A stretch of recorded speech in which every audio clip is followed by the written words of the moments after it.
Hi, this is Mike from Music Ministry 101 with 20 tips in 20 days for choir directors. Here's tip number 15. Okay, tip number 15 is another recruiting-based tip. But before we get into that, I'd like to suggest that you check out my Choir Essentials training program if you found these tips to be valuable to you as a choir director. Now, there's only so much information you can pack into 20 short tips, or 15 so far. And I've put a lot more information about being a great choir director into my Choir Essentials training program. It's an online video course, and I've just found it to be very helpful for people. So I'd like to continue to spread the word about what it is and what it can do for you, which is to help you build your choir program, to help get your members to sound professional and to sound better and better, and to have a great time doing it. So I'm offering 10% off of the Choir Essentials program. Just go to the link in the description below and use the discount code 10% off. No spaces and all caps. And the price is absolutely ridiculous. I think it's an absolute steal, and it's worth 5 or 10 times what you're actually paying for it. So I really want to get the word out. I hope you'll enjoy it, especially if you're a choir director that is, at the beginning or intermediate level, or someone at the advanced level that is just looking to sharpen their craft a little bit more. Check out my Choir Essentials training program. Okay, here's tip number 15, which is helping you to maintain the members that you have, okay? Now, part of the idea behind recruiting is that you've already got your core base of members, and there's not attrition, it's not going down. So I want to give you just a quick tip on how to keep your members happy. Now, two things can often make members want to leave, but they'll rarely tell you the reason that they're leaving. Now, here's what it is. So some members will want to leave because you're not doing anything new. You're keeping all the same old stuff, the same old way of doing things. And that, my friends, can be frustrating for some people that want to be in a dynamic choir that continues to evolve, continues to change, and continues to improve. The second reason that members can easily leave is because you're doing too much new stuff. Now, when someone takes over a new program, it's wise of them not to change everything, because they're going to piss all of the other members off, and they're likely to have more people that are leaving. So something that I think is a good idea is when you move to a new program, or you take over a new program, you should keep a lot of the same structures in place to start.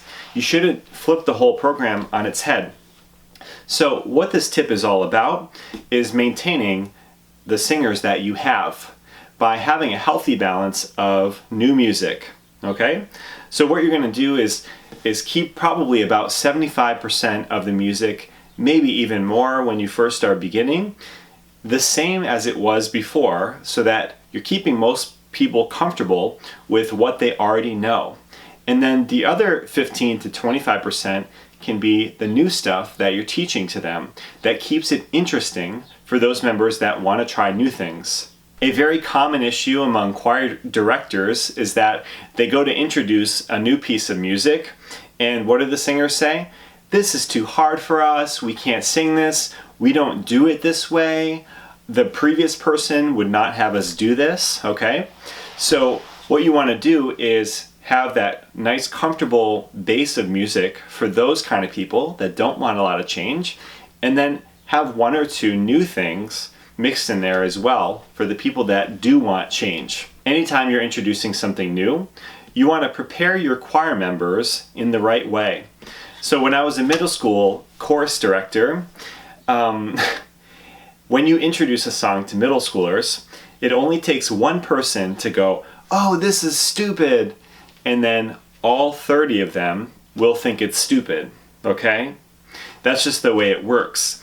As soon as someone opens their mouth and says, this is dumb or this is too hard, everyone else is thinking the same thing. This is too hard, that kind of thing. So you have to be very cautious about the way you introduce new music. Here's what I would suggest.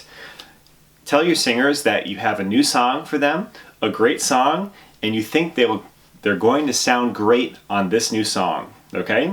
Tell them they're going to be able to learn it within a week or two, and if you really need to, you can tell them to give it a chance. Just try this out, see what you think, and then let me know what you think when we're done, okay? The basic premise here is you don't want them judging a book by its cover. So if you hand them a song and they're not used to it, some of them might get very uncomfortable and start to tell you why your group shouldn't be doing this song. They'll say it's too hard or too high or they can't do it. So you just want to be very gentle with them as you introduce a new song and tell them that you think they'll sound great on this particular piece, because everyone wants to be successful. No one wants to be outside of their comfort zone where they can't be successful. Okay? So this tip was all about maintaining your current members, keeping everyone happy, the people that want the new stuff and the people that want the old stuff that they've been doing. You have to keep a nice healthy mix, but don't do too much new stuff and don't do too much old stuff. Keep it a healthy mix. Okay? All right, I hope you enjoyed this tip, and I'll see you tomorrow for the next tip. If you are someone that regularly works with amateur singers and you've been enjoying these tips, please click on the link in the description below to check out my Choir Essentials training program. It is an online video training program that will help you to hone your skills as a choir director, whether you need to recruit more members, get them to sound professional, in tune, with a clear and free tone, or if you need help with working with difficult members or keeping your members happy in general. This program is for you, so I encourage you to click the link in the description below and check it out. And if you found this particular tip to be useful, I'd love to know that you're here and that I should keep producing this content for you, so please smash the like button below as well. If you'd like to build your choir or start one, if you'd like to get your choir sounding professional with perfect harmony, rhythm, and vocal blend, if you'd like to motivate your choir to learn new songs and harmonies without any hassle, I'd like to invite you to try my Choir Essentials training program today. Hi, my name is Michael Carney from Music Ministry 101. Over the past 15 years, I've been able to grow and improve several choir programs in churches and in schools, from just a few members to hundreds more. And during that time, I've had the honor of leading choirs of all ages and sizes into successful performances. As I've become more successful with choir directing, a lot of people started to ask me for tips and advice that they could use to create more success for themselves.